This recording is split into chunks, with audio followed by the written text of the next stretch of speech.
So, hello everyone, welcome back to the, Stand Fast and Tibble show. We have a special guest with us today. That's Alan from Big Hard Books and Classics.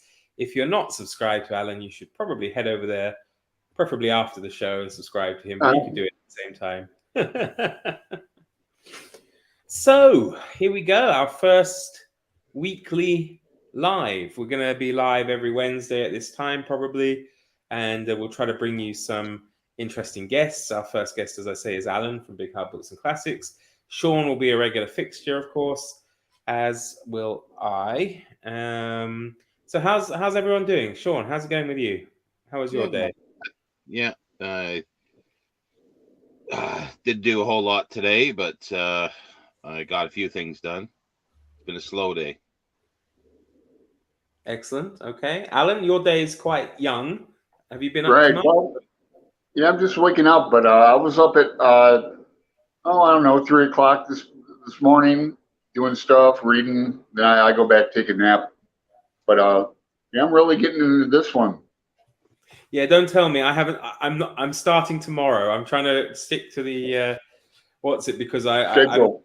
Yeah, well, I've got to finish Robinson Crusoe, the last Oh, August of Adventures book, and then tomorrow I'm going straight into.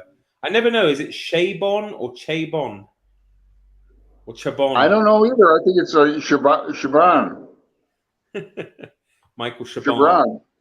Yeah, Shaban. That's how I'll say it. I will say that it does look very interesting premise. Yeah, it's I see some similarities with this Cavalier and Clay, Adventures of Cavalier and Clay, Yeah. in the fact that there's a young kid. You remember when we read the other one? There was that kid and Yeah. the father issues, things like that. Yeah. Yeah. Okay. Well, maybe it's semi-autobiographical. I don't know. Yeah, every writer has like a certain style, and you can Yeah. kind of see throughout their work Yeah. little intro, super, little things that are the same. We have a visitor. We have a couple. Huge. Hello, Gerald. Hello, thing that should not be. Favorite soap opera. Yeah. Well, And sorry, Sean, go on. I was just going to say to Gerald, this will be the regular time from now on, and Yeah. and we'll be swapping between Mark's channel and mine as well, just to confuse everybody. Yeah. I think. What are you going to say, Alan? Oh, Didn't hear you. I was just going to say, I don't think we can get StreamYard in the United States. I can't get it like at my app store. Google App Store. I couldn't find it on Google Apps. I think it's on maybe the Apple one, and you can get it. You can get it, of course, on the computer if you have one. But I can't get the app. Just on the browser. And on the browser. Yeah, I'm trying to figure out.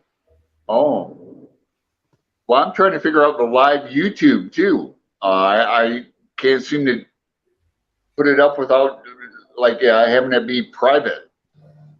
And so when I do a live from YouTube app, I can't see anyone who's like typing. Are you using your phone? Yes. I think that's part of the problem. It's just too small and too hard to have everything on it. So, Sean, I was going to ask you: have you read any Michael Chabon?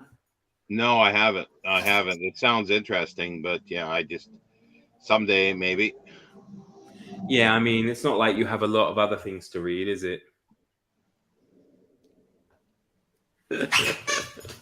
Yeah. So who have we got? We've got three on the list. So there we go. So Gerald, how are you doing? What's going on with you? I guess if he's still with us. Who, me? No. Sorry, I was speaking to Gerald, one of the viewers. Oh. There. Oh, I see. Oh, you got a I dog, think Alan? he's got. That's outside. All right. Yeah, I like it better when people weren't moving in. Now noisy around here. I have a family down the hall. Their kids love to run up and down the hallway. Uh-huh.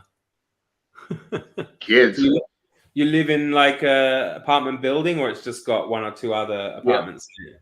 No, it's an apartment building. I think there's 53 units. Oh, okay. But it's brand new, brand spanking new. All the appliances are new. It's really nice. It's like an artist community, but they haven't opened up the art studios downstairs yet. Okay, that's cool. And it's in Portland, is it? Or Yes, Portland, Oregon, the great state of Oregon. Oregon. Oregon. Sorry, Sean? I was going to say the same thing, Oregon. Yeah, it was on one of somebody. I think it was Amy mentioned it in the mispronounced place names tag that you made, Alan. That people from Oregon call it Oregon, and people not from Oregon call it Oregon. Yeah, I should have mentioned that. Oregon. I always find the what's the spice? Oregano in America, oregano and oregano in Britain. So, oh yeah, I forgot about that one. Yeah, it's strange though. Oh, well, don't know. Maybe poor connection. Well, we'll see if he comes back. Maybe he can still hear us. I don't know. Yeah, it's strange those things. Oregano, oregano. There's zucchini and what's it? Courgette. Yeah. Oh, we lost him. Yeah, we lost him. Yeah, zucchini and courgette, and there's eggplant and aubergine. Oh yeah. So yeah, I don't know. Scintillating conversation there. Well, I was I was in Oxford many years ago, and I stopped at a place and they had zucchini soup, but they called it, So I said, "Oh, I'll have the zucchini soup," and they were going, "What?" They didn't have a clue. You go try again. Oh, there he's back. What's brinjal or brinjal? Yeah. Gerald, we're lost. I don't know what that is.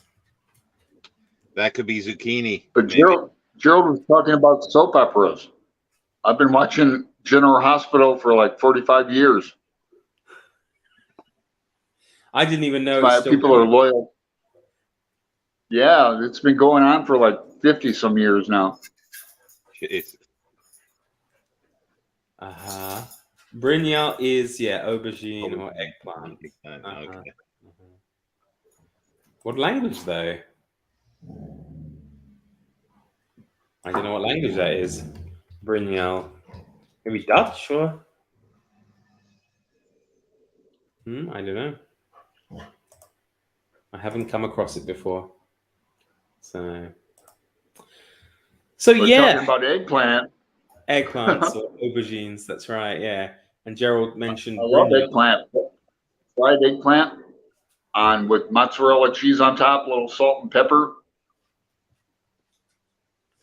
I've never been a huge fan, I have to say. I don't mind it. I used to like the Asian ones when I was in Asia, Japan, China. They used to get the small eggplants, like the mini ones, and they were quite nice. But I'm not a big fan of the. Okay, brinjal is English. Some people call it that. Okay, I didn't know that. Interesting. I guess it kind of makes it easier to distinguish them between aubergine and eggplant if you just choose a name like brinjal or brinjal. I don't know which one would be correct, but yeah. Brinjal. So, Alan, what else are you going to be reading over September? I mean, you're not going to read only Chabon. Oh no, I'm also buddy reading Timequake, some Kurt Vonnegut, and I've got a buddy read of Robert Anton Wilson with Jason Harrigan. That's going to be really good. Then continuing my deep dive of Lovecraft. Been doing that for like a month. Such a weird little man. What about this book from I just got from the library? MJ recommended this. Liar Man. John Waters. Yeah, John Waters. I don't know. Is that the filmmaker, John Waters? Yeah. Oh, okay. So, MJ recommendation. Well, if it's anything like his films, it'll be weird. Very. Yeah, John Waters. Yeah, I got. He did that Scratch and Sniff movie with what was that? It wasn't Hairspray, was it? Polyester, maybe. Polyester. That might have been it. There you go. What Lovecraft have you been reading, Alan? It's a question from The Thing That Should Not Be. You guys are breaking up, kind of. Can you see the comment on the screen? I think we have a question about Lovecraft here. I'm going through his stories, and then I'm reading this biography by W. Scott Poole. It's a 2016 biography that's really good. And Heather, the librarian, turned me on to that. Yeah, I was going to say, is it the same one? Because I think we both watched her video we all watched the video on the strange little man or the weird little man. Right. She termed him. So, yeah, well, that's interesting. That's pretty cool. And obviously, Sean, you're involved in Dictember, the big event for September. Have you got anything else to read that isn't Dick related? Yeah. I hope I'll be able to catch up on the Babylon 5 ones, and then the Future History Project, Isaac Asimov, and read a few of those. I don't think I have anything else planned at the moment, because I'm just gonna try to ease back into it. Yeah. I got some books today. Actually, I put out some classics I want to read, and I got some plays through. So I got a nice copy of the Oedipus Cycle by Sophocles, and Aristophanes' Birds, and Lysistrata, the Assembly, Women, and Wealth. So I think that should be Aristophanes. What did I say? Aristophanes, yeah. You know what we were talking about earlier, and I just did the same thing. Yeah. So I guess it can happen. All right. Well, at least Apollonius of Rhodes, Jason and the Argonauts, or the Argonautica. So, oh dear, Alan's got a terrible connection, isn't he? Yeah. It's a shame. Yeah. I think it's his data. I think he's using data rather than Wi-Fi. Yeah, it could be. What did I say? Aristophanes? No. Yeah. You said Aristophanes or something like that. Yeah. Oh dear, Aristophanes. Oh, or Isocles for Aeschylus. At times you hear. Popsicle. Okay. Maybe send him a message and say maybe it's too difficult. Have you got him on Boxer? Or maybe I'm not. Yeah. Otherwise, I found my I've got a Random House set of all the plays, like Greek and Roman plays. I saw it there on a shelf now because I've been able to access a few. Oh, there he's back. Alan, are you using Wi-Fi or are you using like data on your mobile? I'm using data. Yeah, that might be part of your connection issues, I guess. Right. Is it my issue? Sorry? Is it me that gets kicked off? Because you guys seem to be freezing a bit too. Yeah, I think it's because you're using data, so it's streaming information from me and Sean, and you're streaming out, so it's probably a bit too much to handle on a live stream. You don't have Wi-Fi then? Oh, My goodness! no. So you make and upload all your videos on data, isn't it expensive? Well, yeah, it's like $50 a month extra. Wow. But see, I don't watch TV that much, like probably you guys either. So it comes in like a bundle. So you have to get the cable TV with the Wi-Fi. You can't just. It might be more expensive if I pick and choose. Yeah. No, I'm quite lucky. I have to say, I think my my Wi-Fi package is fairly reasonable. It probably works out about $12-15 a month. So That's not bad. but it's only Wi-Fi. I don't have But we have a strange thing here because we don't have cable connections. So I have like Yeah, I don't want to keep. I don't want to keep getting the live thing frozen up and all that. So, hey, there's MJ. Hi. Hi, MJ. Oh, yeah. Look what I have. We have a question for me, I think. That's some I wire think this mount. should not be- Mark recently published his top 15 popular historians. I've yet to see the video, but I will. So can you guys talk about some great historians that you love?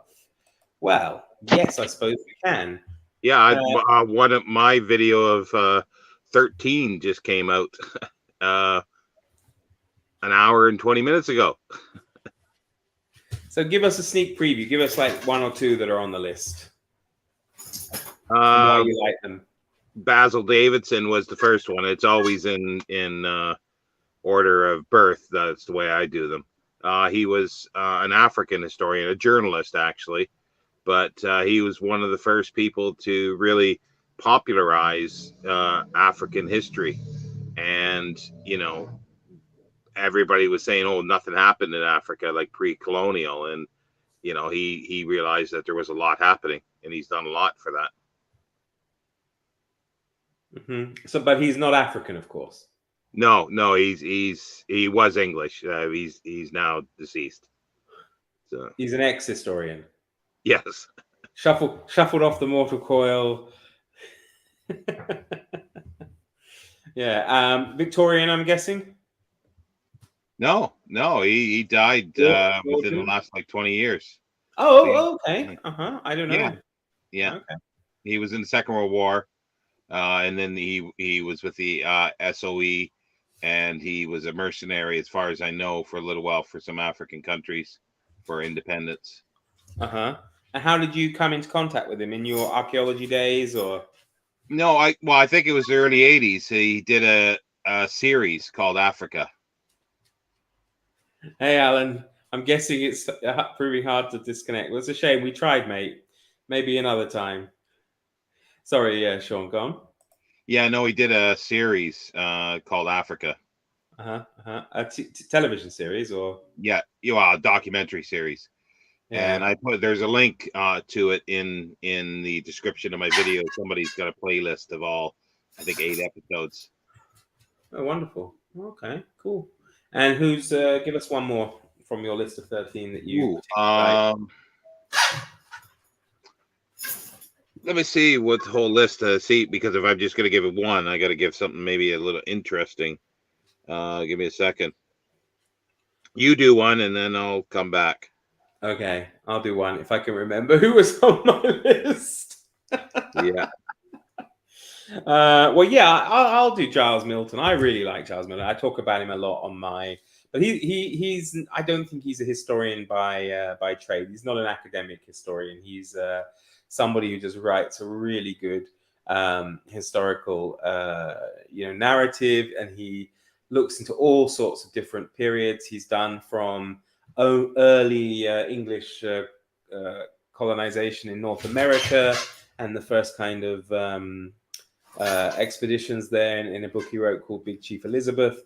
He follows in the footsteps of Sir John Mandeville in another book called The Riddle of the Night, which is excellent as well. Although as I think I said in the video, it's probably one of his weakest because it was like his first. So I think he grew as a writer as he did that. Nathaniel's Nutmeg, which looked at the spice trade in the Dutch East Indies, which was also excellent.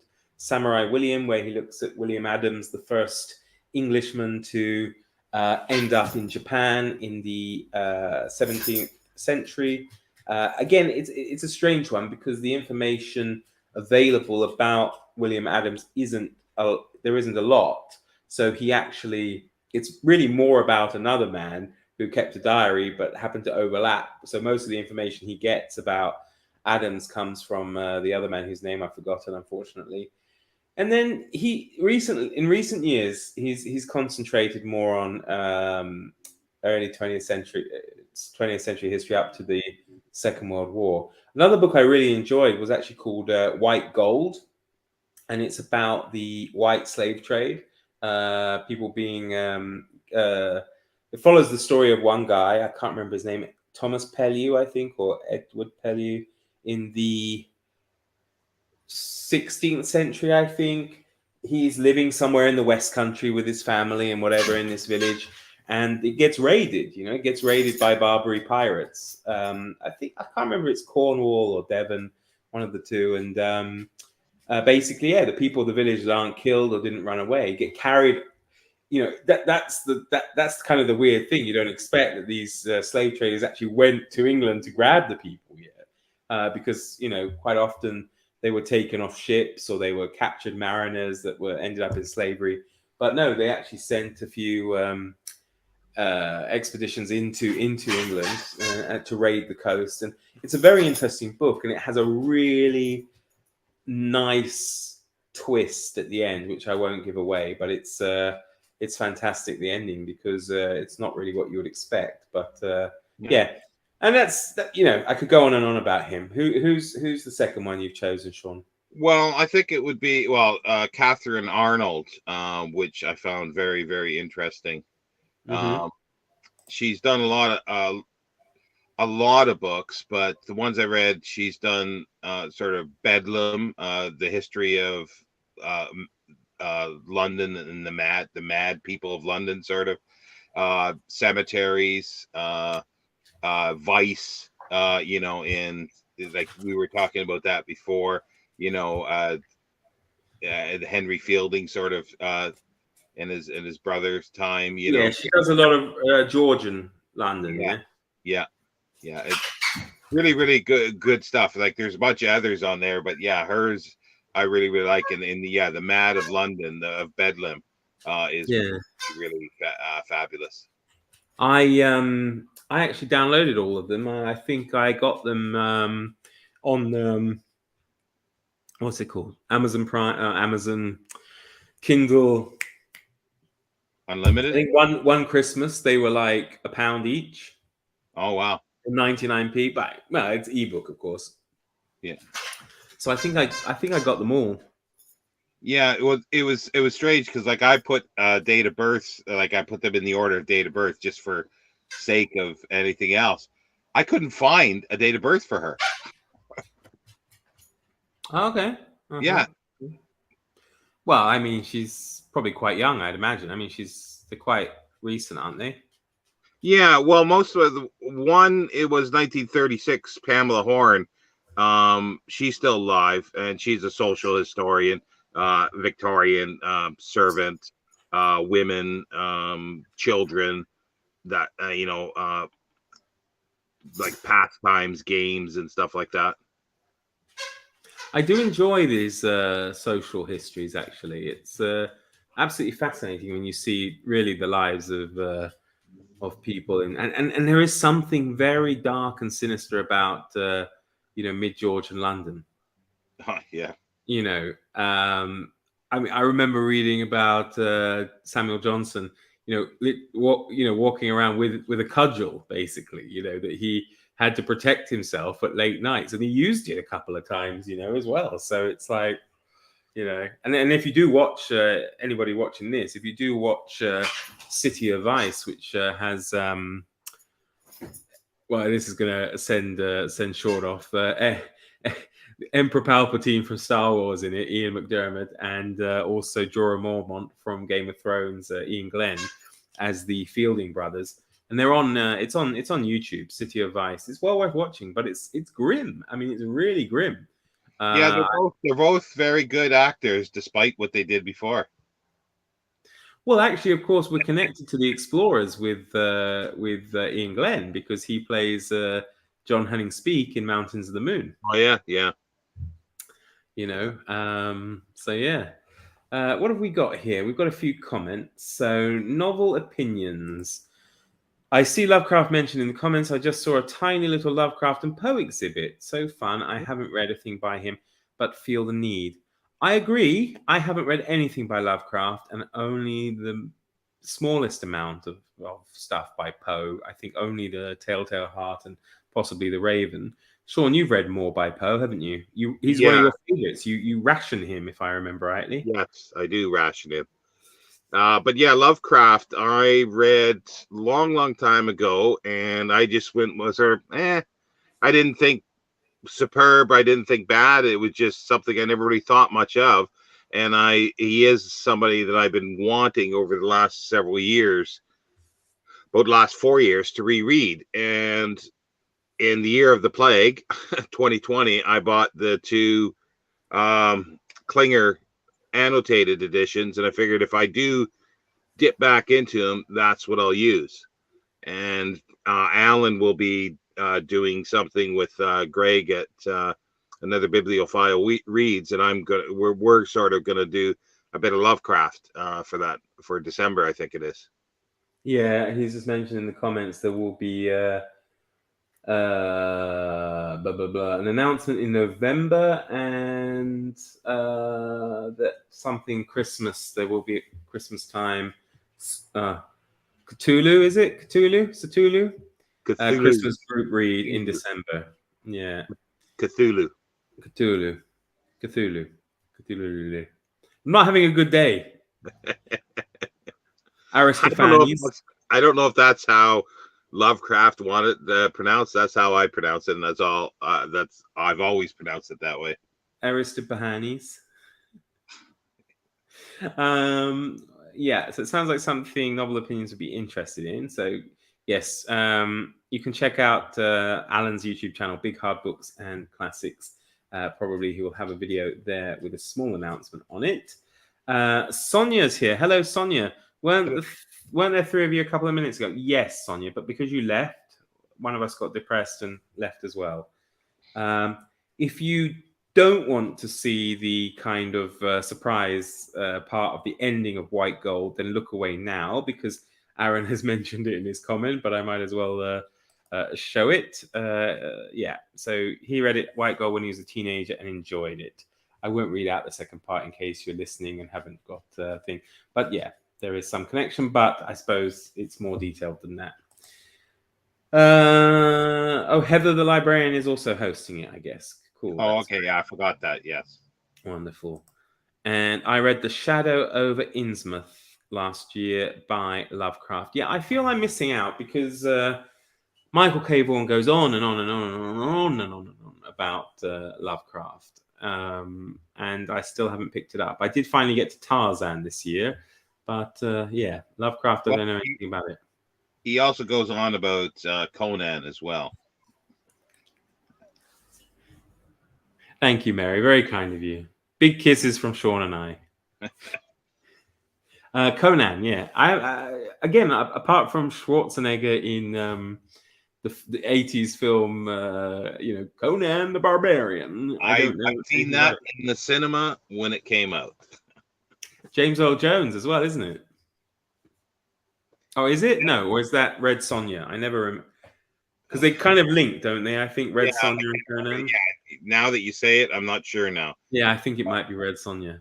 But yeah, I read him before, and it was somebody, but I decided to read the original stories as Robert E. Howard wrote them, and I only read a couple, and I personally wasn't impressed by them. There were things I really liked about it, but they were just in passing, and they never delved into it. So but I only, but that's based on a few. So Sonia, you realize it's 2022. I think it's not a huge urgent need to say you need to still watch Red Sonja. I don't know. It must have been like 1984 or something. Maybe it came out. I don't know. Oh, here we go. Someone's a troublemaker. I have to ask a little troublemaking question. What is a book that the two of you vehemently disagree on? Maybe one of you likes it and the other doesn't, or something. Do we disagree on anything, Sean? no, I don't know if there's nothing that has come up yet. I don't think that we like. I mean, there's ones that saying, yeah, it's okay, but I don't think there's anything that we think is one think it's great and the other think it's junk. We haven't come across that yet. Well, I suppose the one thing we kind of do disagree on isn't necessarily a book specifically. It's more, and it's not like a, it's not a vehement disagreement. It's probably just lack of experience and knowledge on my end. But we don't really have the same interests when it comes to a particular genre, though. That's oh true. Yeah. Sean being a big SF. Did I get it right? I don't know if I could say sci-fi or SF. What's better? Science fiction fan, and me, not really at all. I can take it or leave it. I don't really. I can't really get into fantasy or science fiction. And to me, much to Sean's chagrin, I imagine, I would lump them together as the same kind of thing. So, yeah, I'm not a huge fantasy aficionado, and science fiction, as most people will know if they've seen my channel, is classic pre 1965 for the most part, science fiction, and a smattering of something after. I think pretty much my only science fiction has been H.G. Wells. I can't. Oh, Jules Verne. No. Yes. Yeah. So Jules Verne, H.G. Wells. Yes, but I don't think I've read. I mean, I haven't read Dune. I haven't read any of these big ones, really. I don't know. So perhaps it will change someday. Looks like I was right. Aaron Hook says it's James Earl Jones in Conan. Oh, okay. He plays the Tulsa Doom. And it seems that, yeah, of course, Sonia, I'm very, what's the word? Dense today because, of course, Sonia and Red Sonja. Yeah, that's why you'd want to watch it. How is it pronounced then? Well, because I think some Americans say Sonia, don't they? Sonia. Oh, Sonia. do they? Okay. Don't they? I don't know. I don't know. I've never noticed it, but that doesn't mean anything. Sonia. Sonia, are you a Sonia or a Sonia? Yeah, that's a good question because for her, we might have been mispronouncing it. Yeah, I've been calling you Sonia since I met you, but then that's what we have because we have the name in Czech as well. You see, in fact, I literally just got a message from a Czech Sonia, so that's weird. But they spell it differently because they have like these different accents. So in English, if you write it as an English person, it's actually like Sona, Sona. Oh, that's because they have like a little hook that they can put above the N to make nya. So Sonia, but there's no I or there's no J. Alan's thinking Sonia.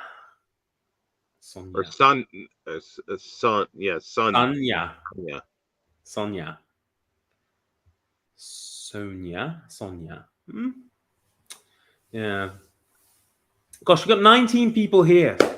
I know you're probably just cooking or eating or working and haven't got time to send a message, but do engage in the chat. Ask some questions.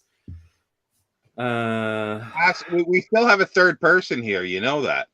We still have a third person here. We are wrong. It's Sonia. And I've been saying Sonia the whole time. Unless Sonia pronounces so as so. Yeah, that's it. Well, for her, because there's other people like we were talking about that before. People will pronounce there's a French. I think it's a French name that people that I knew in Canada, it was Gagne. But it's spelled, if I remember right, Gognan, like Gagnon. And there were some Americans that I found that the way they pronounced their name was Gagnon. But I immediately said Gagne, and they didn't know what I was, and they were offended. Well, it's like Aristopahanis, isn't it? Well, yeah, he'd probably cut your head off if you mispronounced his name. Or Antigon. Antigon. I'm so upset with myself for saying that. Jesus. Gerald's got a question. Mark, how is school? A bit of a shock to the system. Well, yes, I've been back a week, I suppose. However, tomorrow is the first day the children are back. So, yeah, and they're only back for about an hour. So we really like to milk it here. They'll come back for like an hour, 2 hours. They'll be finished by 9:30 in the morning, and they'll go home again. And then Friday we have a full day at school, but no lessons because there's no point in starting on a Friday. So we won't start with the full schedule until Monday. But it's nice, it's nice to be back. Nice to hang out with my wonderful colleagues, and yeah, it's been good so far. Of course, the hardest part is, saying cheerio to Elvis every morning and heading out because for 2 months now we get up very early for our walk about before 5, and after that we come back to bed. But of course now he goes back to bed and I have to go out and go to work. So send him to work. Go back to bed yourself. He is a working dog, really. I suppose I could send him out to like 10 sheep or something and live off the proceeds. I just wanted to say, well, you got Gerald's question up there that I've started a new list. If anybody knows, I've been doing so. If you're tired of the list and you don't want to see any more, you can blame Gerald for this. Explorers. So the problem is, Gerald, I'm at 30, and I'm trying to figure out how to cut it down. So that's going to be difficult, or I split it up. That's the thing, Gerald. You've got to give Sean the limit. Don't give him. Don't give him any leeway. Tell him if he's going to make a list of best explorer writers or travel writers or journalists or whatever, that he can only do 10. Oh, don't say journalists. Keep away from that. Travel journalists, I mean. Oh, okay. But yeah, I suppose journalists could be a good one. What have we got here? Alan Gould. What an odd name, Sean. Oh, an old name. An odd name. Old name. It says odd. I know, but I'm saying it's an old name. An old name. Well, Gerald's responded. Easy, Sean. Make a part 1 and part 2. There you go. I might have to do that. Sonia. Yes, there is. There is one actually. I need to add you, but don't worry, nothing's happened with it yet. And Nate is here. Hey, Mark. Hey, Sean. It's payday today, and based on your recommendations, I got the George Orwell essay collection from Everyman. It's fantastic. Thank you for sharing it before. Yeah, well, I can't take any credit. That's all Sean, because I got it on his recommendation, and you can see it behind me on the desk there. But I haven't read it yet. I haven't even started it. So, Sean. Yeah, no, it's probably the best single volume of collection, because there's other multi-volume collections of his writing, but you don't have all the essays together. You'll get some letters, you'll get some other journalism, maybe some diary entries. But if you just want the essays, that's a good one. Yeah, and then we have a question, I think, for you, Sean. Speaking of journalists, what are some journalists that you guys recommend I read? Well, George Orwell, no? Yeah, definitely. Somebody who's probably not popular today, but he was a journalist, and I like his writing, is Sorry, it's just slipped my mind. He did a history of sort of the American language. Oh, what's his name? Arthur Macon? Arthur Macon, he's the Yeah. Welsh guy. Sorry? He's Welshman. No, it's not. That's not who I thought. I have blanked. Sorry. I have to actually think about that because, but Orwell definitely, I would say would be one. I can't think off the top of my head. Well, I don't know. I mean, some of them went on to. I mean, Kipling was a journalist as well, wasn't he? Yeah, that's true. Yeah, if you, yeah. Greg X has got it for you, and so does Aaron. H.L. Mencken. Yes. Yeah. Yes. I really like his stuff. It's problematic at times, his conclusions, but I do like his writing.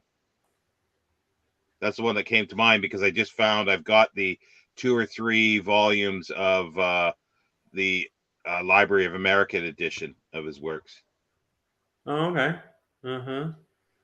Oh, another one is Ernest Hemingway. Well, he did do stuff, yes. That's very diplomatic, Sean. Dreiser, Theodore Dreiser. I think it depends as well what you like. I mean, what's his name was also a journalist, and he wrote an interesting book, didn't he, on the rise of the Third Reich? Is William L. Shire, yeah, and that was from his journalistic days being in Germany. So yeah, there's probably quite a lot. Didn't you tell me somebody told me that somebody talked about that book and thought it was really bad or something? I don't know who that was. I'm not going to say. What? I'm not going to say. Oh, okay. I just vaguely remember a conversation with somebody. It wasn't me. Okay. Somebody else. Who's James Agee? James Agee. Yes, definitely. Yeah, and his film our reviews are fabulous, and any of his writing is really good. Is really, really good. Really, really, really good. Really, really, really good. Exceptionally good. Sean, did you get the Mencken Library of America box set without the dust jacket? No, it's not a box set. I got them individually with the black with the black jackets. I bought them separately because it was cheapest that way. I picked them up from different sellers. I was a little worried about the condition, but they all are pretty close to each other. And Yuri also has the same collection of Orwell's essays. Yeah, I mean, maybe we should set everybody a homework in one of these lives where we all read the same essay and we can all talk about it. once we get more of a regular flow on. Yeah. Well, I always see the criticism of Orwell for his journalism, and I'd use that in quotation marks because he will put stuff in that may not have happened at the exact time that he's viewing something. I'm thinking of The Road to Wigan Pier because it's supposed to be like it's a journalistic style, but he's trying to get a point across, so he puts together things that he might have seen somewhere else, but actually works and gets the point across really well for ideas or feelings in that book or in some of his essays.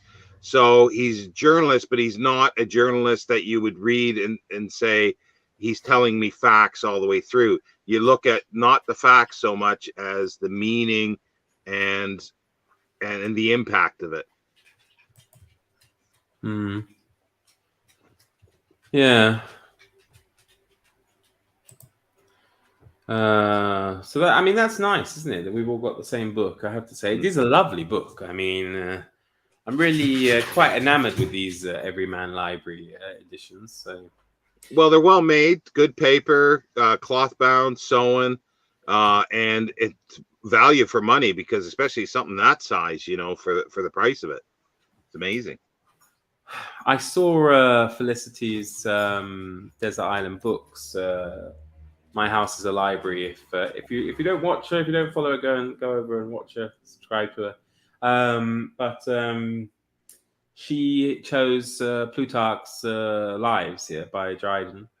Yeah. And I wanted to get a single volume thing. It's not very easy unless you get secondhand. But I saw I think it's the Modern Library has Plutarch's Lives, but they have volume 2. And then volume 1 isn't available. So this kind of thing really frustrates me. Yeah, because that's where I think I said in that I used to have a 2-volume set, but I know there's a 1-volume set, but I've never actually seen the 1-volume set. Try to buy that. I think it's extremely expensive. I think it's extremely expensive. This is paperback, right? And it's not that. I mean, okay, maybe it's early 2000s, but what is the point? I don't understand with Amazon how they can sell a book that has volume 2 and not have the volume 1 available. I mean, who's going to buy it if they haven't already got volume 1? Yeah.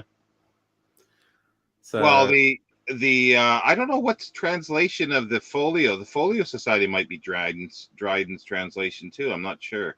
Actually, I got the Delphi ebook one because it's easier, and it's not Dryden. No. It's a woman, Constance, somebody maybe. Constance, I don't remember.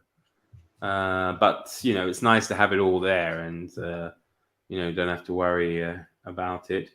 Sean, are the new annotated editions of Orwell, DJ Taylor's, worth the money? Would you recommend them just for the notes? I would recommend them for the notes. They're not. Well, they're about the average price, I think, of a paperback. See, DJ Taylor is really good. He'll go through.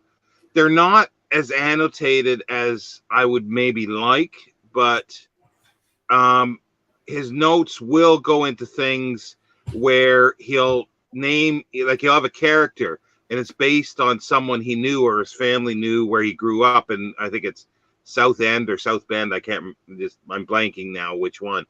So there's lots of little tidbits like that are really good. I think they're worth it, but yeah. Okay. Yeah. Super. Thank you, Nate. Yeah, that's the name, Constance Garnett. Garnett. Oh, yeah. I do know her. Yeah. Yeah. But I had a flip through last night. It seems quite readable. So yeah. It's just I'm not sure how she orders it. I'm not sure if she orders it in the same way as Dryden. I'm not sure. I can't remember now. She orders it literally as parallel lives. So there's one Greek, one Roman, and then there's a third essay on comparing the two. Okay, yeah, that should be the correct way. Yeah, because I wanted to get the Oxford Classics one, but I probably still will just because it's available. But it's one Roman book, one Greek book. So I mean, maybe it works having it separate. I don't know, and of course they're still not complete. They're still not complete. So it's just a selection. And I get really annoyed why these people, who. Okay, I mean, they are experts in their field, but it seems very patronizing to me when they say, we've selected the best ones for you. You don't need to know about the other ones, but I want to know about all of them. Well, it's the same as Vasari's Lives. Yeah. Try to find a complete Vasari's Lives, and it's not easy. You have to go quite far back. Yeah. Because they say, oh, these are all just minor artists. You don't need to know about them. Yeah, but that's they're probably quite interesting. Yeah. I don't like. It's a kind of censorship. It's very frustrating. Very frustrating. Constance Garnett's Dostoevsky's wife. So she's translating Latin, Russian. Obviously, she's a very clever woman. And Alan says she's a good translator. Excellent. Yeah. No, but that's very frustrating. I think when people withhold such things, you know. Well, that's why I like getting, if there's a complete works of someone, regardless of what it is, that's the great thing. And it's like, yeah, I may not like everything that's in there, but at least I've got the choice. I can flip through and read what I want. That's why I've got the complete Orwell, which is originally 20 volumes, and then there was a 21st volume, and now there's more letters that have come to light. And I don't know, they haven't been published yet. And like T.S. Eliot, I have these collections, like all their, their prose, and I just love that. I don't like selections. But you like anthologies, though. Like you don't mind an anthology if it's got a mix of people's work. Yeah. We see an anthology is a bit of a different thing because you're bringing, like, the editor hopefully is someone that you like. And even if you don't agree with what they're putting together, but it's an interesting thing to see these things side by side. And then, but if I want to read more of that one author, I want it all. And you want it now. Yes. I do think that's why these, I know, of course, it's ebook format, but that it does, they are very useful for that. I mean, and they're wonderful value, the Delphi classics, because you really can just get a huge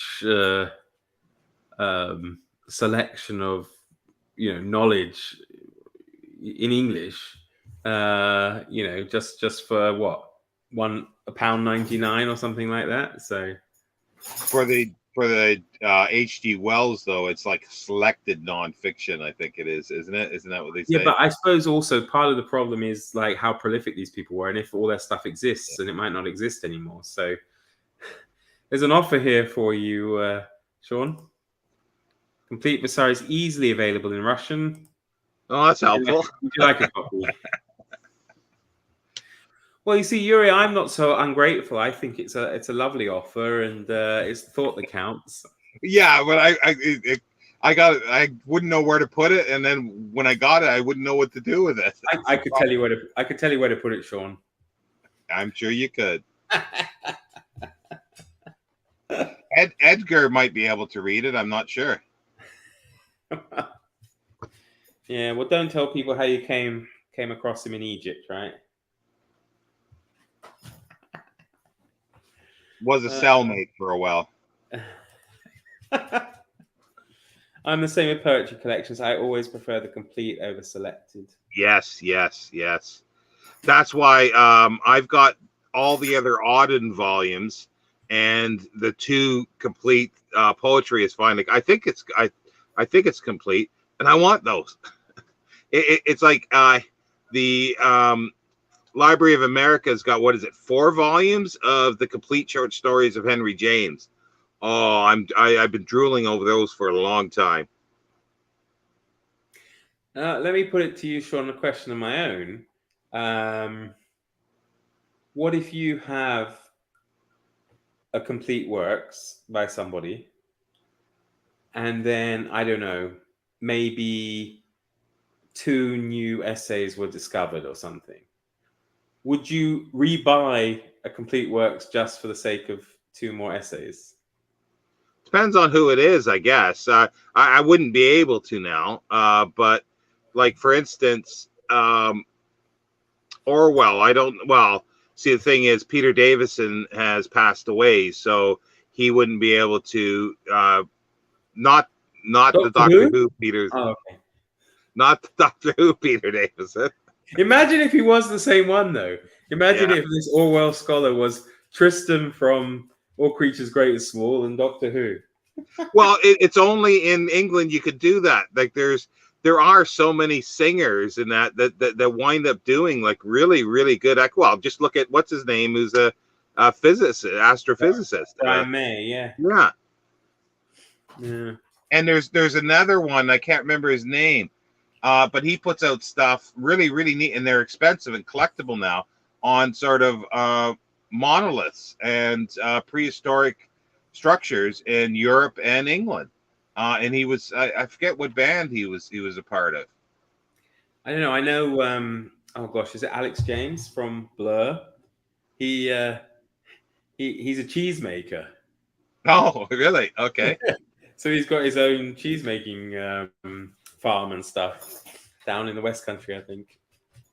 Like And there's I don't know. I seem to see it all the time in British or English sort of entertainment type things. I don't know if that really happened much in like United States. I wonder if anybody knows. I can't think of anybody off the top of my head though. I think it's I always get this wrong. Metallica is English, right?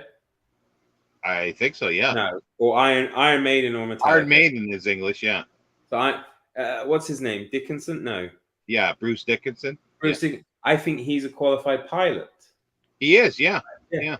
And he like flew some humanitarian things and whatever. And you think, yeah, some of the well, look at okay, he I guess is a physicist who had a small music career, but even Brian Cox, you know, he was in he was in that band D-Ream, you know, who does the song Things Can Only Get Better. So what do we got?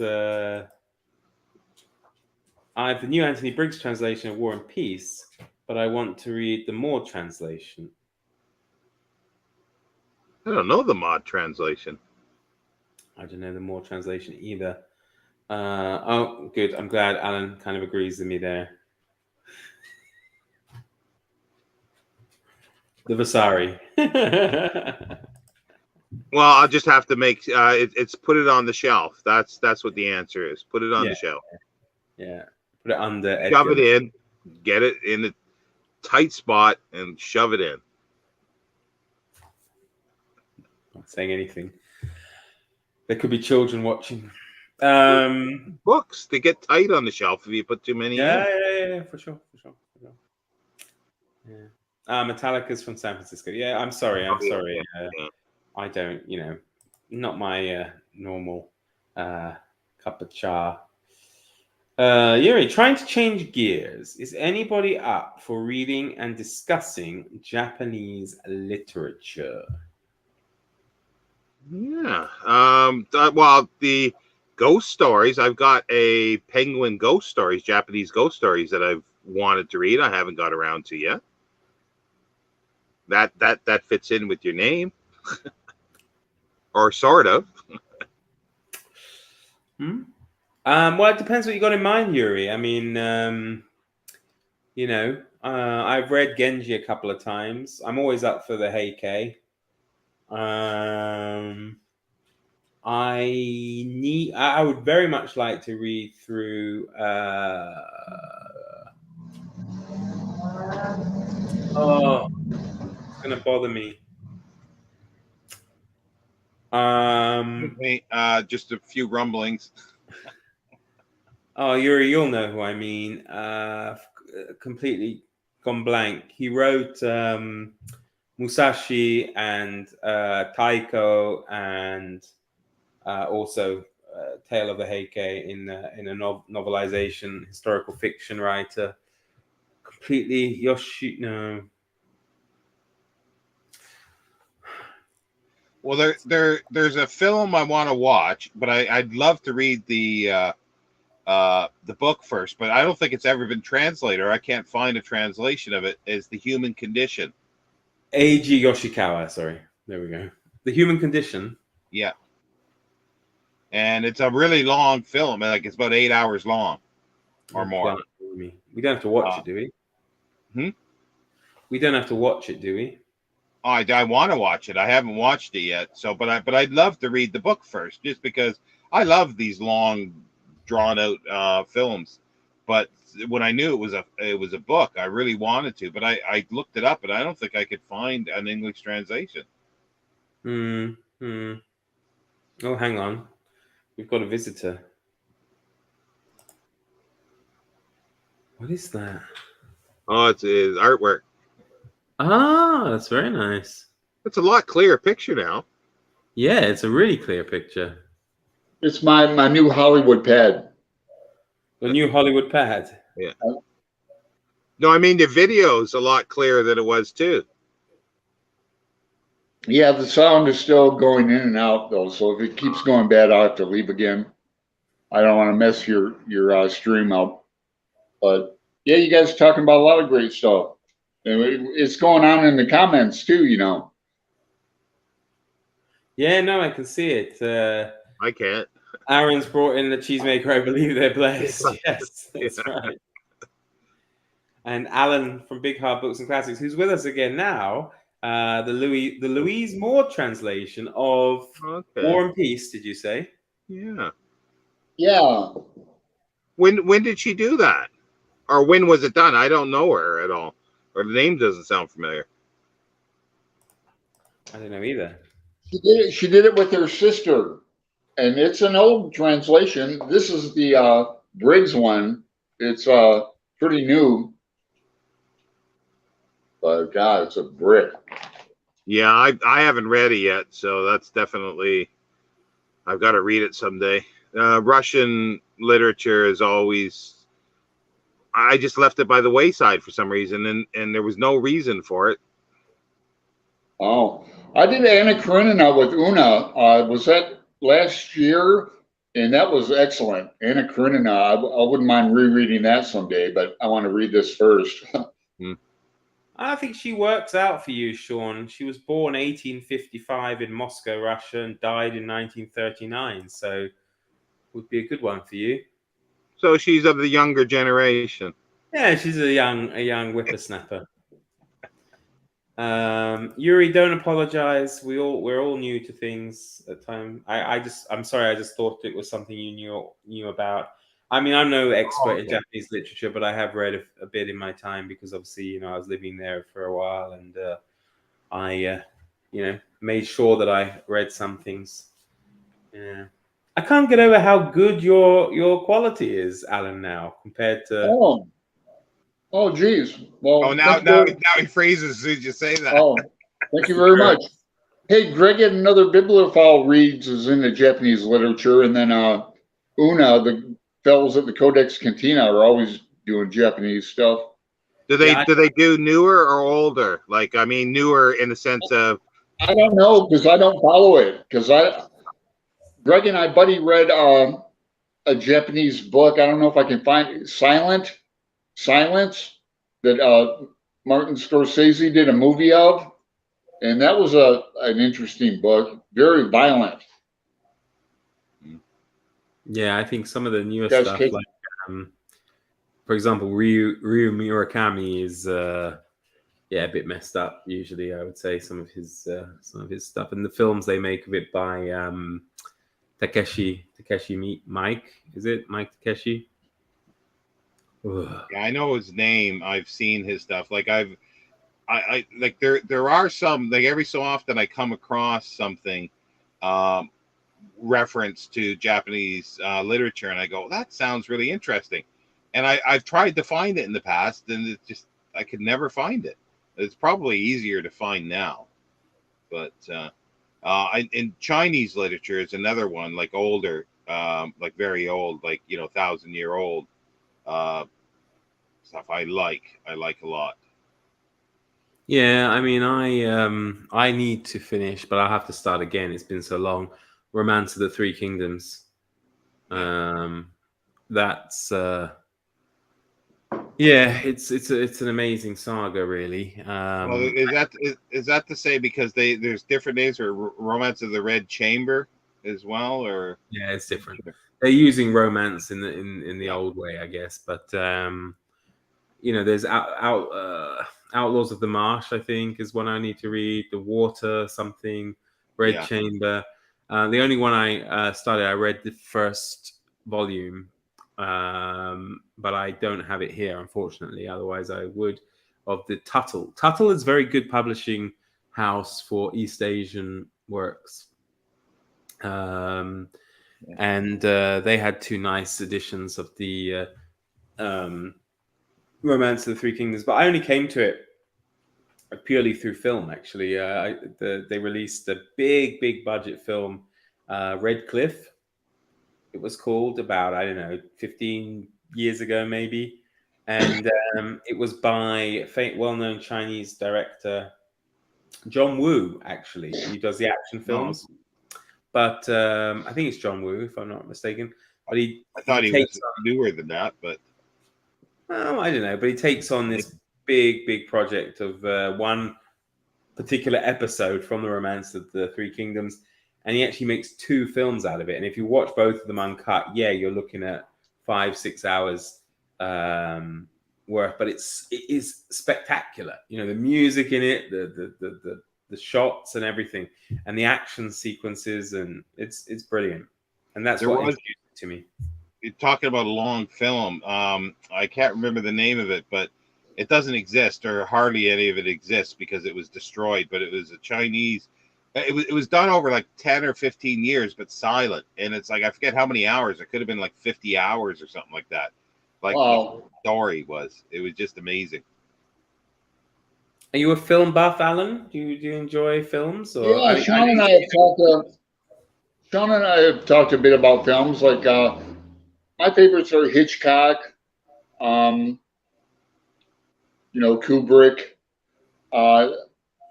Some of my favorite films are Little Big Man with Dustin Hoffman.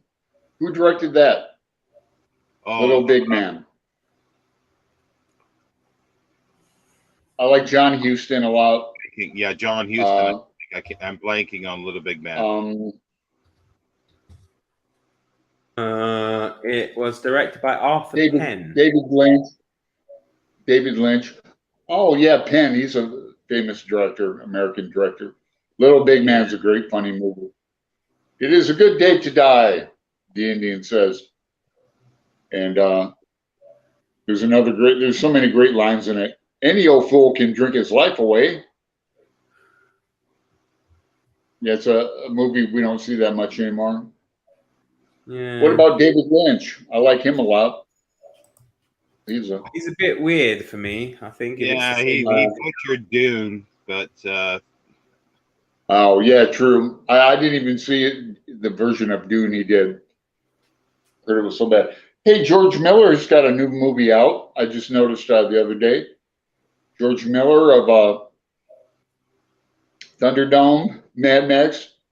Oh, really? Okay. I liked Road Warrior of the middle one. Oh yeah. I like Road Warrior. Back in the day. Yeah. Back in the day, that was a great movie. It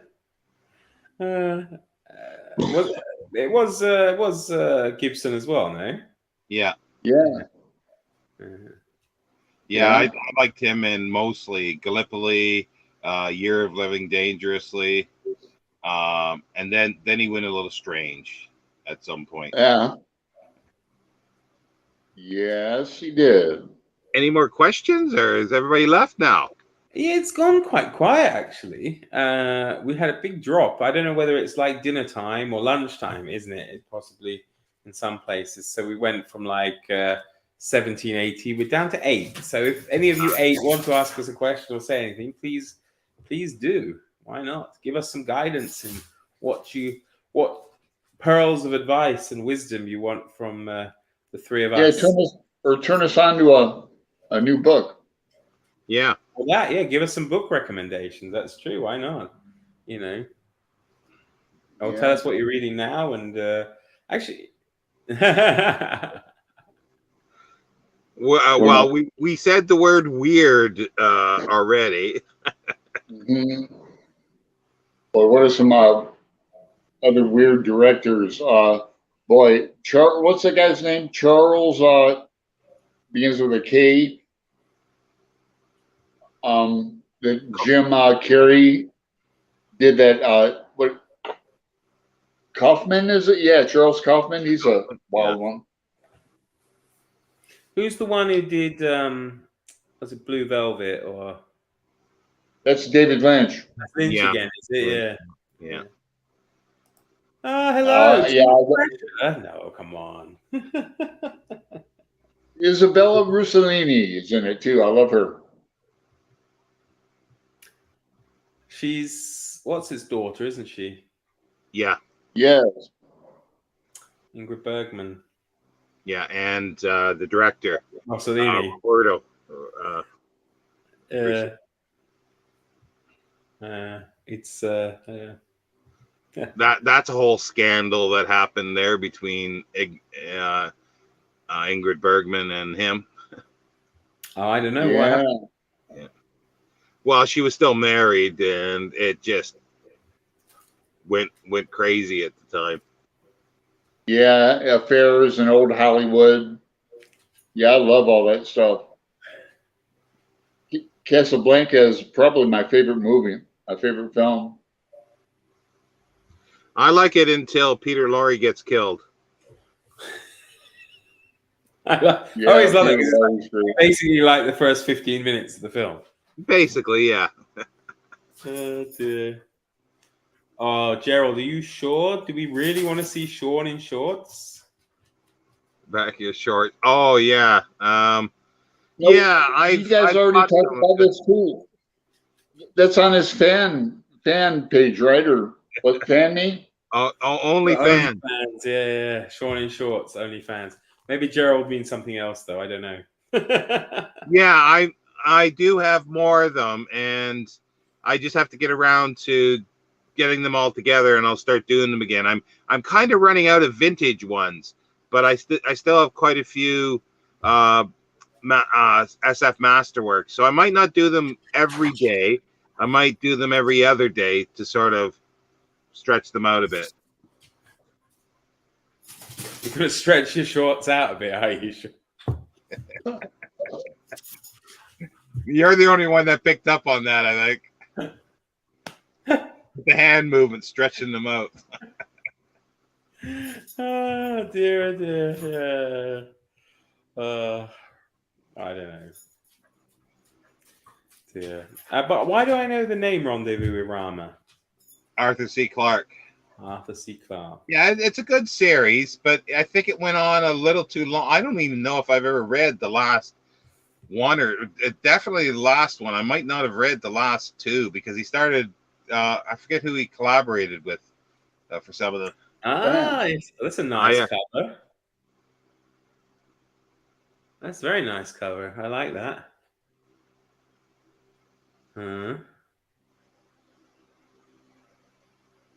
Rendezvous with Rama. Hmm. The first one, right? Yeah. How many are there? Did you say, Sean?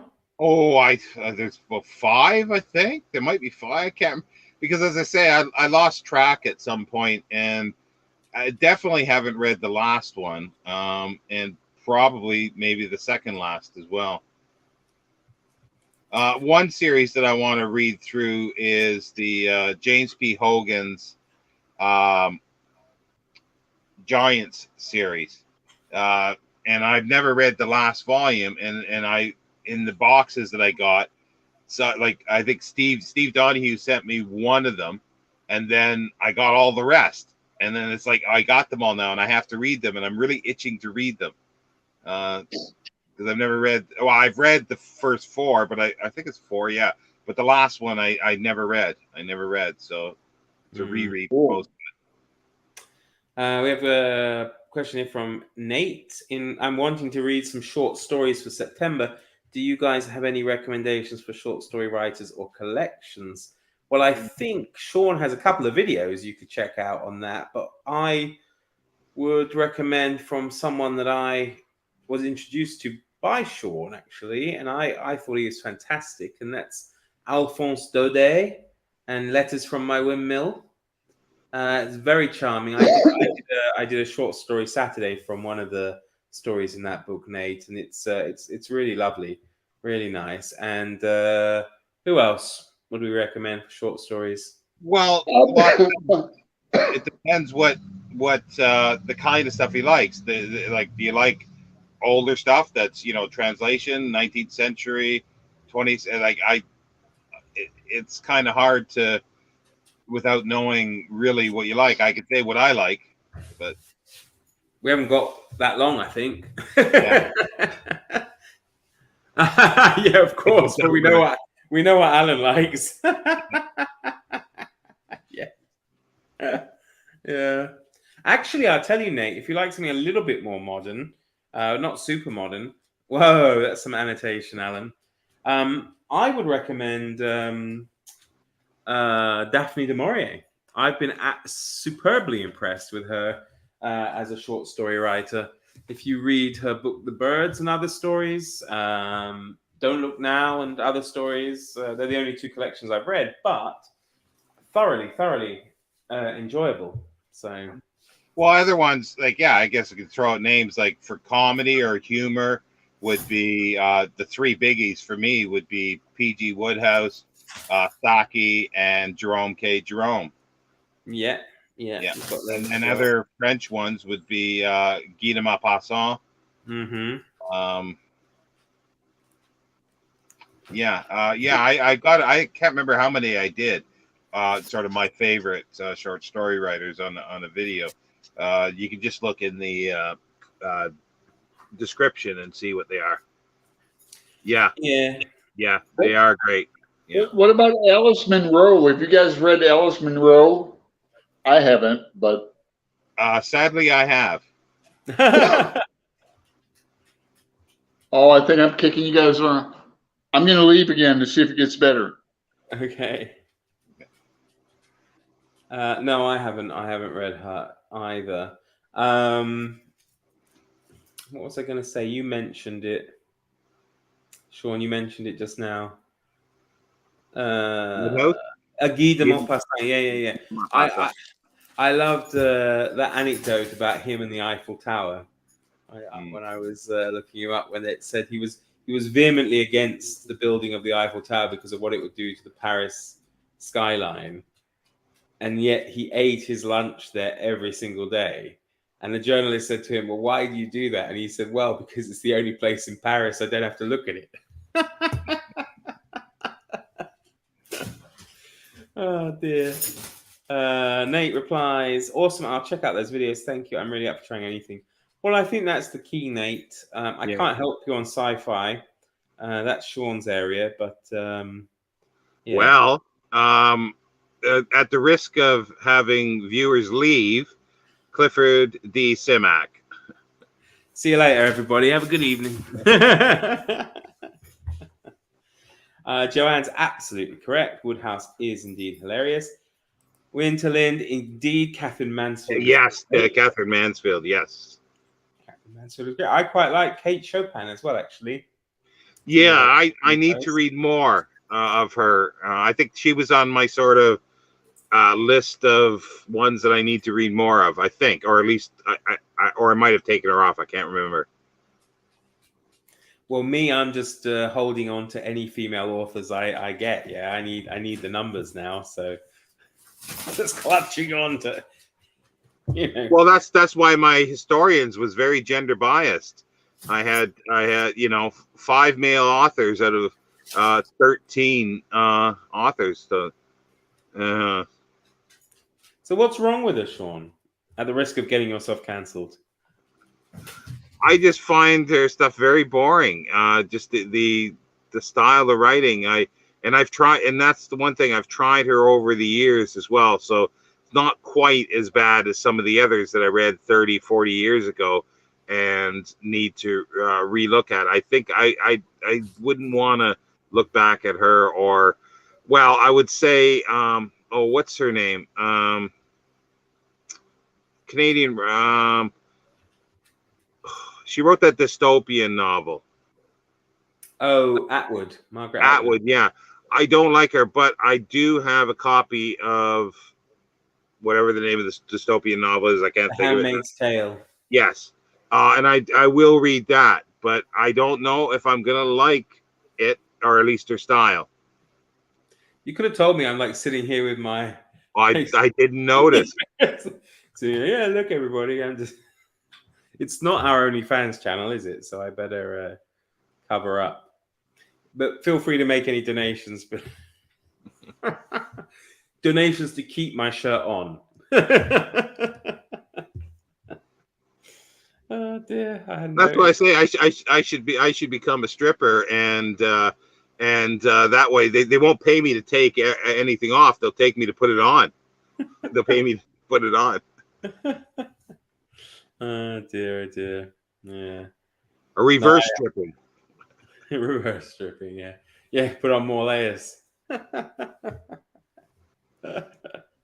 Yeah. Have you tired yourself out now? Have you? Yeah. Dear, oh dear. I don't know where they get this energy. Spectre, hey guys, how's it going? Hope you're having a great day with some good books. Yes, thank you, Spectre. It's not going too badly. It's not that warm. It's all right. It's not. It's quite comfortable. Yeah, I had to turn the fan on. Like it was the first time they didn't have fan on, but I started sweating again, so I turned it on a while ago. I'm reading Robinson Crusoe, trying to get that done for August of Adventure's last book. I'm not sure I'm going to finish it tonight. Yeah, so what? With what I watched. Alan's watching himself in the stream live. Oh, he must have started a little late or something. Oh, okay. You could go backwards. You could go backwards on the live stream. Okay. Yeah. And what about you, Spectre? Are you reading anything good at the moment?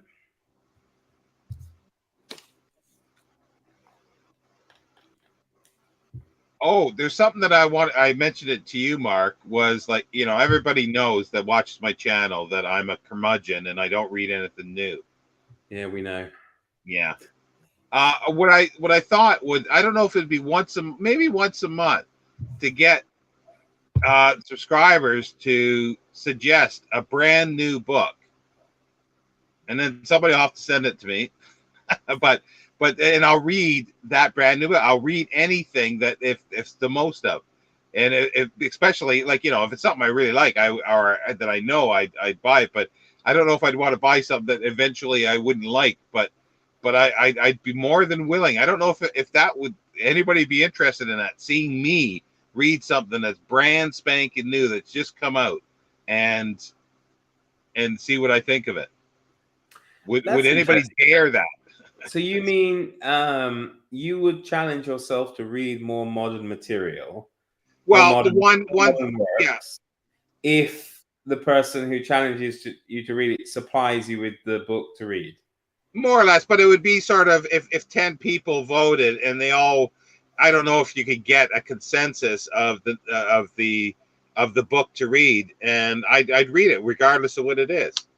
Well, it would be an interesting experiment, I think. I think Gerald's offering is in the mail already. I don't know who she is. Oh, okay, ask Steve. But yeah, if somebody wants to send me a copy of something once a month or something, but I mean, it would really be that if there was enough people wanted me to do that, and I thought it would be an interesting thing to do and see if it would actually work. Could I find something that I like? That's true. Yeah, it's not a bad idea. I mean, maybe I could say, yeah, I need to read more female authors. Just send me some.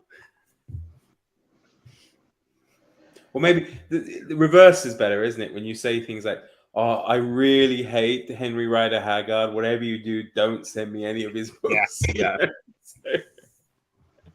Indeed, Gerald, she is Steve's most hated author. I don't remember. He might have said something, but it might have just. He said a few things about her.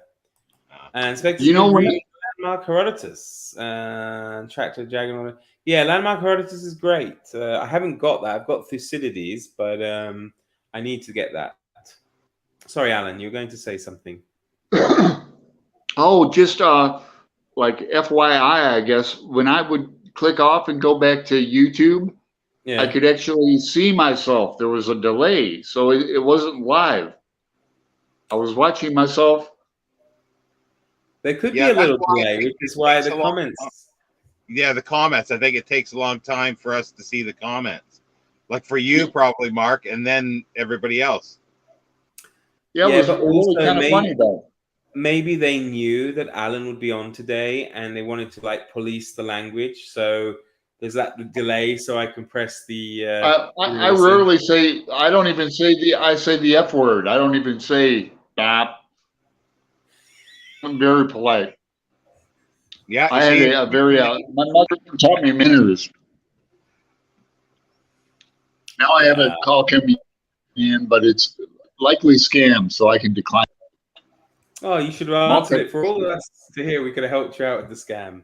That would have been Jerry- funny. I wonder if I could have. So, Yeah, it would have no, been somebody offering me like, we have a sales coming through your area for wall-to-wall carpeting today. Oh, really? Oh, shoot, man, that's a drag because we're hockey players here. We just have ice, you know. Yeah, we have practice. I like the one where the woman answers the call and says, "And you are," and then they go, "And now we're going live with the FBI, and your name is." No. Huh. Click. Yeah. I get so many scam calls and so many like bullshit texts too. I must get 10 a day, you know, to download this, download that. I always block them. We don't even open them up anymore in America. Jeez.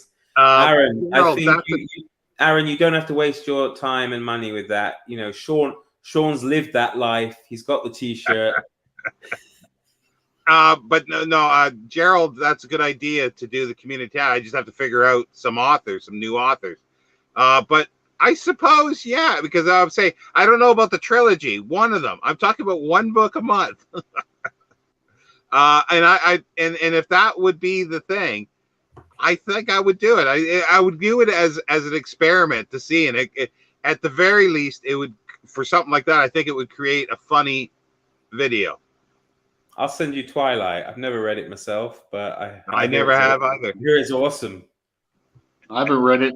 I read the Hunger Games series and enjoyed that. I even saw one of the movies. No, I think I'm a Hunger Games guy. I think I saw the first film. I didn't mind it. Maybe I'll see Harry Potter, Sean. There you go. Yeah, well, see, that's the thing. Like I said to you, I think we'd have to keep it to sort of 300-page round books or less. Well, the first Harry Potter is under 300 pages. But then, of course, yeah. And to answer Winterlin's question, anything published after 1965 is new. Yeah, for me, that's new. But what I mean for this would be anything current, like I guess anything in the last few months, maybe. But then again, no, because you're talking about hardcovers. Anything that is just coming out in paperback, let's put it that way, because that would be easier. So you really need more books, right? Yeah, no, well, I don't know if I'd keep any of these. Well, but then again, it might be a way to do it as an ebook. Then, if it's short enough, that might be the easiest way. I don't know if you can, but you can't send Kindles to people, can you?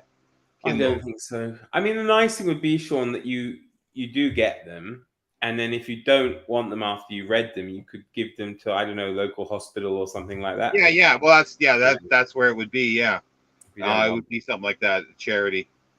Yeah. But again, I just thought of it as something because some people, I keep getting either comments or emails to say I should read new stuff. Yeah. Well, I mean, anyone can send me anything. I don't mind. Just a card saying, "Hi, Mark. I hope you're well." I love getting things in the mail. Yeah. I love sending things out too. It's were we talking about it, Sean? The price of it was you and I talking about postage. How in America you can send fourth class book rate really inexpensively if it's a book or manuscript material, but sending it to the UK is about double or double and a half. Yeah, it's very expensive now. I mean, even from the UK to where I am, it can be. If you send it with like courier or something like that, it can be very expensive. But I'm impressed. I am impressed with some of them because as I showed earlier, for example, I got this today, right? And yesterday afternoon, it was in Spain. Oh. So I ordered it from Amazon, Germany, because it's my local. Amazon, Amazon, Germany, because it's my local one. And it says, courier picked up at whatever facility in Vitoria, Spain.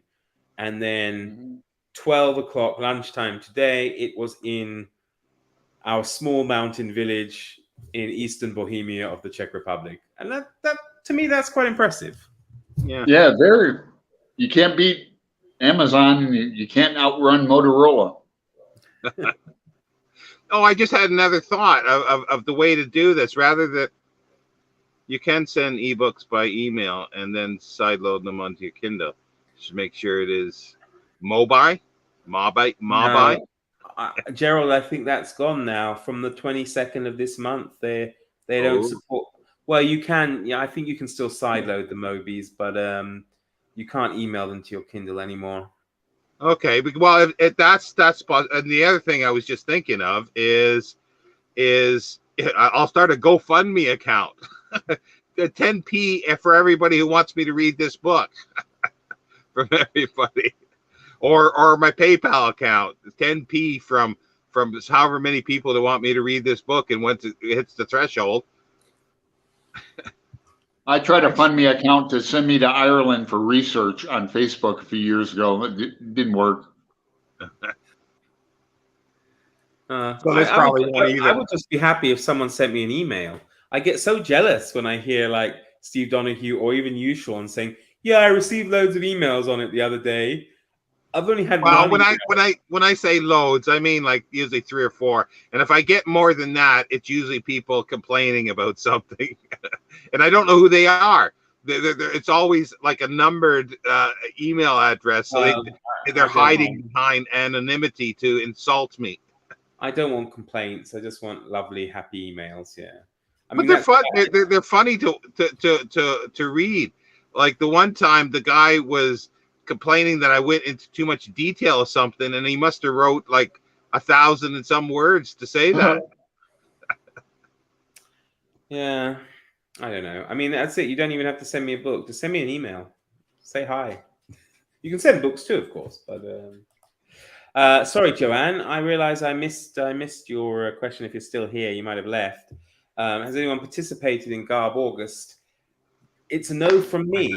I wanted to, but I got no from me too. I was busy with Faulkner in August, but well, then you did. Yeah, well, Sean says, well, technically, then you did participate in. Good Good did one. you guys read anything from Garb August? Yes. Yeah, so would you continue to read trash literature this year?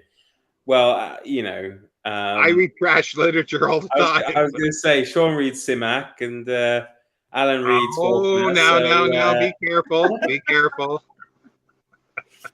Gerald, actually, it isn't anymore. It used to be. I used to have my Amazon wish list and my Discord and my everything at the bottom. And now I moved it all onto the website. But my email address is simple. It's literally just my channel name, Booktime at Elvis. Booktime at Elvis. I got it wrong. Oh, it's a long day. Booktimewithelvis@gmail.com. Yeah, but I just leave it with the website. Yeah. So send me an email, Gerald. Say hi. Joanne, everything I read in August was flagged as garbage as it was cat solving murders. That sounds great. How could that be garbage? Cat solving murder. Oh, wow. It sounds like it could fit in with Dick Timber as well. So you can continue to carry on.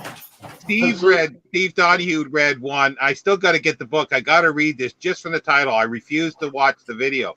It's Amish Vampires in Space. Now, how can you beat that? I have to read that. With snakes. Oh.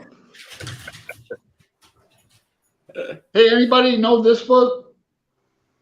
Illuminatus Trilogy. Yeah. I know of it, never read it. That's the one that Jason Harrigan and I are buddy reading next month too. But it's a reread for both of us. It's a brick of a book, but it's like a cult classic. Science fiction, or yeah, but it's an detective, and it takes place in NYC, New York City, and other realms. But I have some stories about Robert Anton Wilson that I'm going to tell. he visited our Finnegan's Wake group in Tempe, Arizona, a couple of times, and I went to some of his lectures and for one, but I've seen a lot. They're on YouTube. There seems to be a lot of Finnegan's Wake sort of groups because over the years, over the last like 3 or 4 years since I've been watching BookTube, a lot of people like there's one I think in Austin, Texas that I know about. They're all over the place. They seem to be multiple. All over the world. All over the world, indeed. And there used to be a lot more back in like the 90s. A lot more like internet resources even into Finnegan's Wake, like digital things. I mean, you could pop in a word and it would see how many times it would appear in Finnegan's Wake. You see, that's got to be a challenge in itself, isn't it? If you're a foreign translator, you know, out of English into a foreign language, to translate something like Finnegan's Wake. I mean, could you imagine Finnegan's Wake in Russian or in Chinese or something? It must be. Yeah, it just got translated into Japanese not too many years ago. Yeah, I don't think I'd fancy that job. I mean, it's hard enough to read it in its original language. So. Right, in English, it's already written in like 15 different languages. Yeah, I can't Indeed. imagine.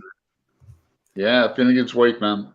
Aaron, you said you've got it on audiobook. Do you mean Finnegan's Wake, or is it the book that Alan held up, the Illuminatus?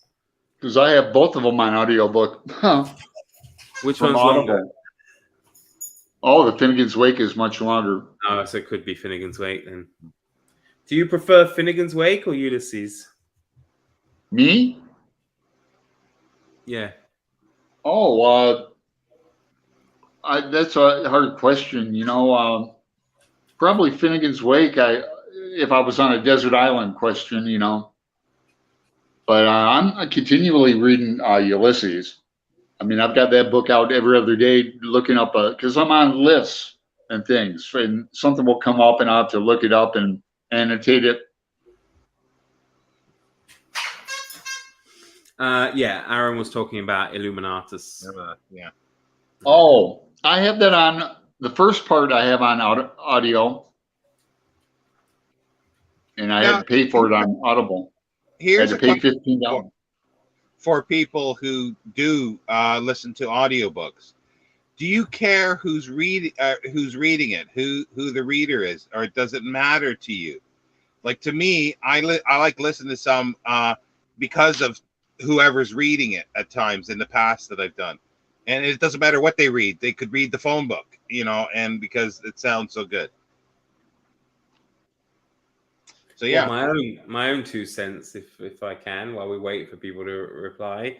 Yeah, it does matter to me, and I prefer, you know, where possible, people to be from.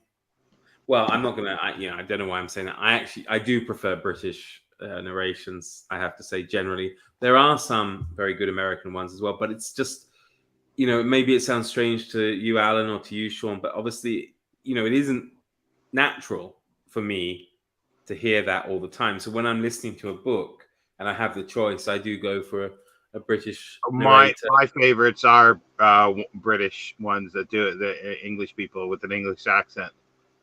I like British accent.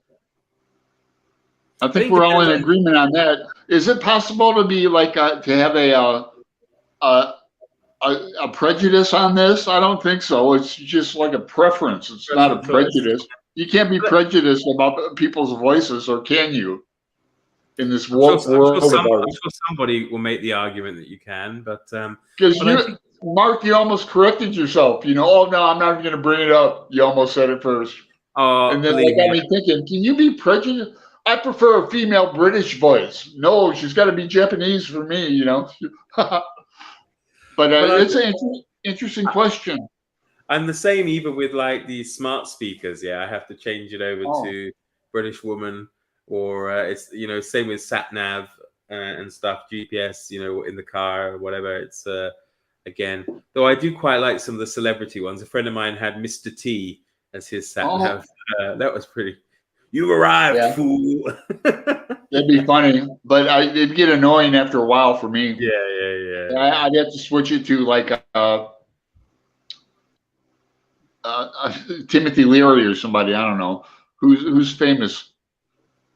I think I'd as have well, to though, switch it to Tom Cruise. No. I think as well, it depends what the book is as well. I mean, I wouldn't mind an American perhaps if I was reading something very American. Like it might be really weird having a British person read, I don't know, give me an example of something very American. Oh yeah, that'd be out of place. To be honest, if I'm listening to Huckleberry Finn or something like that, it would be a bit strange listening to a British person read it. You need a nice southern female Brit. Yeah, that'd be awkward. Off-putting. People comment on the Audible a lot about that, though. They didn't like the the voice. They make comments about that quite often on Audible. I don't get any money back from Audible, unfortunately. But I use them a lot when I can't find it for free and I want to read along. Like, I'm reading some nonfiction on Lovecraft, and I'm getting the Audible free from my library from Libby app, but I haven't gotten the Audible yet, so I'm just reading it. But in that case, I'll use the Audible when I'm out, like on the train or streetcar or bus. I don't know who George Goodall is. Is it Goodall or Goodall? I don't know either. Sure. Because I don't know. I've ever listened to audiobooks where several years ago I got a lot on MP3, but it was all stuff like David Suchet doing Poirot, or I just can't think of. But yeah, it was things like that. That's the stuff that I enjoyed listening to.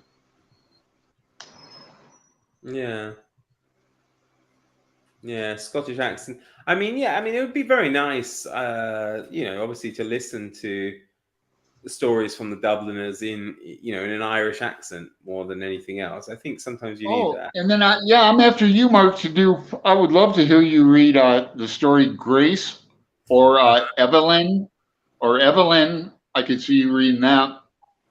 With an Irish accent, or? Not particularly, no, just in regular. You wouldn't have to put on a brogue or anything, no. Because Jason could be good at reading some of that for you as well. Oh, yeah, that's true. Yeah, I have to get on him about that. Yeah.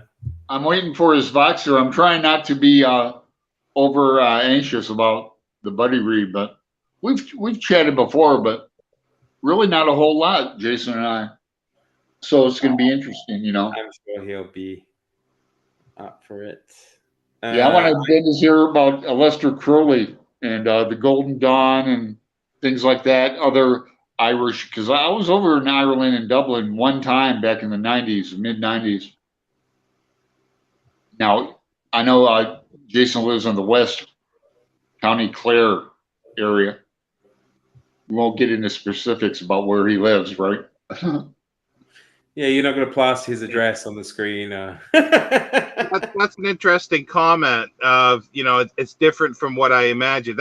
That was sort of like I made a joke sort of thing about the audiobooks are detestable because they do give you a different way of looking at it, and sometimes that's actually really good because you do internalize it, and then you hear somebody else interpret it, and it will make you think. Time it does for me when I have done it. When I've done it for the few Poirot, whatever. Poirot. Yeah. There's a lot of free Lovecraft too on YouTube. All the short stories. So of course I read them, and then I read them along while I listen. But then I also listen to them alone. It's like having a little broadcast. They even have they act like it's an old radio broadcast of Lovecraft reading himself. There's a channel like that with a little crackling of the radio. So you can sit back and kind of sit back late at night and get a little Lovecraft story told to you. Is it really the sort of thing you want told to you late at night, though? I do. Okay. Get the chilly willy. I think my idea of love craft at night would be very different. God. World War Z is my favorite audiobook. Great cast of read. You see, this is what now, Spectre, you bring up another interesting point. This is like a production, though, isn't it? Is it really an audiobook when you have lots of different narrators or characters? It's more like a kind of play, isn't it? I mean, Yeah, well, I guess, yeah, that's the thing. It's a hybrid maybe in between. But if they've got sound effects, then it's a full cast audio, like dramatization of it. But if you're just reading Spectre says it different ones, later. that's still dramatization. Yeah, I put audio books alongside radio drums. Well, some of them can definitely be like that. I mean, and do you like your narrator to do the whole cast of character voices? Or just to read it, and because I think in America, if I'm right, in Britain, Harry Potter is read by Stephen Fry.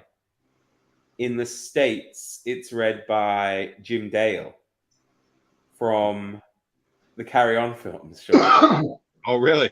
Yeah. And I think Jim Dale, I might have misread this or I might be misremembering, but I think he got into the Guinness Book of Records for the most character voices in a single reading. Oh, wow. As I say, I know Jim Dale from really appalling comedy films of the 1960s, and apparently he went on and had like a stage career in America and did very well, and he married an American, and he lives in New York. But he did the narration and all the voices for the Harry Potter books over there, which is kind of fun. Aaron, it depends where it's setting and the nationality of the main character. I once had the strange experience of listening to 1984 read by an American with all the characters speaking with American accents. Yeah, that would be strange. Yeah, there's a guy that does PG Woodhouse, and he does sort of some voices for it, and he's really good. And I'm blanking totally on the name, but that he's really good for that. PG Woodhouse? Yeah, for PG Woodhouse. Stephen Fry, no? No. It's another guy that's been doing them longer than PG Wood. I mean, Stephen Fry was doing. All right. Interlind, I like different interpretations, but if there's a tough, strong woman who sounds squeaky and girlish read by a man, it's too much for me. Well, I can agree with that. That's yeah. Aaron asks, is it Jonathan Cecil? No. Okay. And Spectre says it works great for World War Z as it's all interviews. Yeah, okay. Well, that I could see if you have a different actor or voice talent for each interview. So I take it there's no sound effects then. It's just, if it's interviews, I guess, yeah. So they're just sitting there talking back and forth. Talking heads without the heads. Yeah. Gosh, she's never so active than when I'm doing alive. I have to calm him down. Come on. Just stop it. Shh. Yeah, no, I don't know who it is. He's done he's done Dickens, I think. Like a lot of stuff for Naxos. I'm just totally blanking on him. But no, he is he does voices, and that really works for me when he does it. Yeah. Whoever he is. Huh.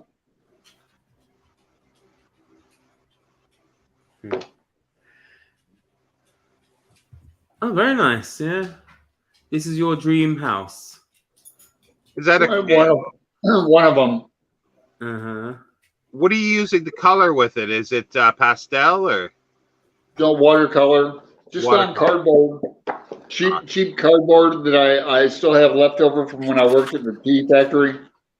But I've got watercolor paper. I've got all kinds of paper. I like using the cardboard to draw on. This started out as pencil drawing. So I like that. It looks good there. Yeah, what's that movie that Mike Myers goes, some of my drawings, or my etchings, he's trying to impress a girl. Would you like to see my drawings? You know, Yeah. Mike Myers movie. But yeah, it keeps Austin me Powers occupied. or something. Cool. I'm not Well, done with it. Yeah, I still have to put in like the background cityscape. You're going to be able to see like city behind here, behind Okay. like the windows. You'll see Uh-huh. a city at night. Anyway, but Excellent. I've been trying to do some live things on YouTube, and I don't think I have the settings right. I think it's like I'm private, so when I go live, nobody can make any comments. Probably you have to just change it before you go live. It gives you like the option, like, you know, unlisted, like it does when you post a video. So I think it's something to do with my phone too. If I had a laptop, it'd be different. I'm gonna have to buy a laptop next month. I'm gonna have to bite the bullet. You got guys talk me into getting Wi-Fi and a laptop again. I still got to get my guitar out of hock though. From the pawn shop.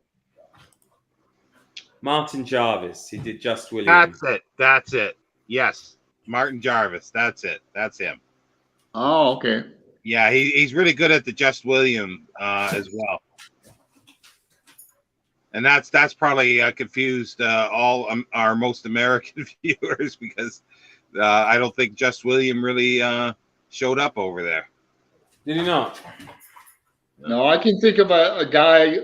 I think his name's Bill Ward, who reads all the Southern stuff. He seems like Cormac McCarthy and Faulkner and James Lee Burke. Bill Ward, is it? That name, his name is familiar, but I might be thinking of it. I don't think that's an uncommon name, so I'm sure No, I might have think of somebody else. Sounds like the bass player for Black Sabbath. Jeez. Bill Ward. Yeah, Martin. Okay, Jarvis. so I think we'll probably wrap up soon. So if you have any last minute questions, we're coming up to the 2-hour mark, and I do have to go to work tomorrow. First day with the kids. Oh, it's gonna be exciting. So yeah, if you have any last questions for today, then please put them in the comments. We'll get to them. Otherwise, we'll sign off in a couple of minutes, I think. And it's only noon here on the West Coast. Lucky for you. Yeah. It's coming up to 9. I'm gonna draw your 2 tarot cards for Mark. I'm gonna draw. It's gonna be death for me, of course. It always is. The Emperor. Is that the Emperor for Mark? That's for you, Mark. Bad? Is it a good one? That's or bad good. One? It's a powerful card. You're gonna have a very studious day. I see that you're gonna be preparing, like you mentioned, for tomorrow. But you're going to be the emperor tomorrow. You're going to roll that class, and you're going to reel them in, get them really interested in learning. And for Sean, I have the Ace of Swords. So your day, you didn't mention, or you haven't been talking to me about it privately either, about what's coming up today for you. Oh, no, it was yesterday, and everything's okay. Oh, yeah, that was Tuesday. Okay. Well, you had a Ace of Swords day. That's like beginnings, new beginnings in intellectual studies, but in energy too, and power. You're going to be settling in now. So 2 great cards for you guys today. That's wonderful, Alan. Thank you. Sure. Excellent. Check the comment. Well, there's no more comments, so I guess we'll call it a night. So thank you very much, everybody, for joining us in our first of the weekly broadcasts. Thank you as well, Alan, for joining us. It's been a pleasure, despite the few technical difficulties we had. And Tom at LA Books sent me this book like Oh, last really? year. Yeah, one of the ones he sent me. He's become a friend of mine. Like we were talking about receiving things in the mail. I've sent him stuff. He sends me back. You know, Roz in England. I've got this book unread yet from her. Pretty popular at one time, I think. Can we see it? Penelope Fitzgerald. Uh-huh. Yeah, but so anyway, it was a pleasure, you guys. My pleasure. Yeah. Thank you. Well, don't worry, Alan, because as I say, you'll still be there when we end it. So I'll just say bye to everybody. Thank you for stopping by. Thank you for your questions. And we'll see you definitely next week. If not sooner, who knows what can happen, because we might do the odd show on a Friday. So thanks, everyone. Take care. Bye. Bye. Cilantro.